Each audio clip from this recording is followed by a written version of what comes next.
कृष्ण के शीश पर मोर पंख क्यों? दोस्तों, कभी ना कभी आपके मन में भी ये सवाल आया ही होगा कि भगवान श्री कृष्ण मोर पंख क्यों धारण करते हैं। आज की कहानी में हम यही जानने वाले हैं। लोक कथा के अनुसार गोकुल में श्री कृष्ण के भक्त एक मोर रहता था और वो श्री कृष्ण की कृपा पाना चाहता था। वह मोर हर रोज श्री कृष्ण के द्वार पर बैठकर एक गीत गाता, मेरा कोई ना सहारा बिना तेरे, गोपाल सावरिया मेरे। इस प्रकार प्रतिदिन वो यही गुनगुनाता रहता। एक दिन हो गया, 2 दिन हो गया, देखते ही देखते 1 साल व्यतीत हो गया, परंतु श्री राधा के प्रेम में मगन भगवान श्री कृष्ण ने कभी इस मोर पर ध्यान ही नहीं दिया। एक दिन दुखी होकर वो मोर रोने लगा। तभी वहां से एक मैना उड़ती हुई जा रही थी। श्री कृष्ण के द्वार पर किसी को रोता देख मैना अचंभित हुई और मोर के पास जाकर पूछा कि हे मोर, तू क्यों रोता है? तब मोर बोला कि पिछले 1 सालों से मैं इस छलिए को रिझा रहा हूँ, लेकिन इसने आज तक मुझे पानी तक नहीं पूछा। मोर की बात सुनकर मैना ने बोला कि मैं श्री राधा के बरसाने से आया हूँ, तू मेरे साथ वही चल। श्री राधा करुणामयी है, वो तेरी अवश्य कोई न कोई मदद करेंगे। मोर ने मैना के बात से सहमति जताई और दोनों उड़ चले बरसाना की ओर। बरसाना पहुंचकर मैना गाने लगी, श्री राधे राधे राधे बरसाने वाली राधे। पर वो मोर तो बरसाना आकर भी एक ही गीत गाए जा रहा था, मेरा कोई ना सहारा बिना तेरे,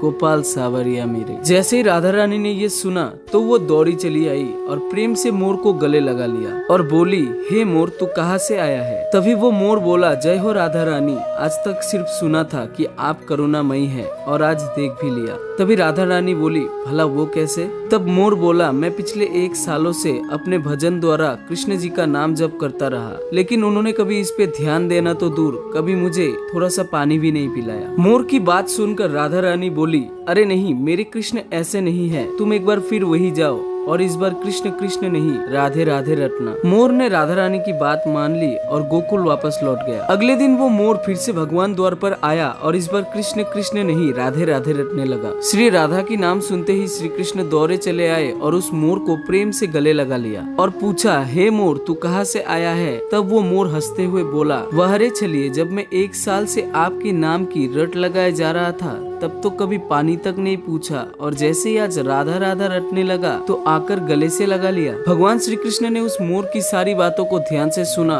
और बोले, हे मोर, मैंने कभी तुम्हें पानी नहीं पिलाया, कभी तुम्हारे भक्ति पर ध्यान नहीं दिया, ये मेरा दुर्भाग्य है, लेकिन तुमने राधा का नाम लिया, ये तुम्हारा सौभाग्य है। मैं तुम्हें आज ये वचन देता हूँ कि जब तक सृष्टि रहेगा तब तक तुम्हारा पंख मेरे शीश पर रहेगा, और जो भी भक्त राधा का नाम लेगा उसे भी मैं सदा अपने शीश पर रखूंगा। तो कुछ इसी प्रकार से मोर पंख को भगवान श्री कृष्ण के शीश पर स्थान मिला।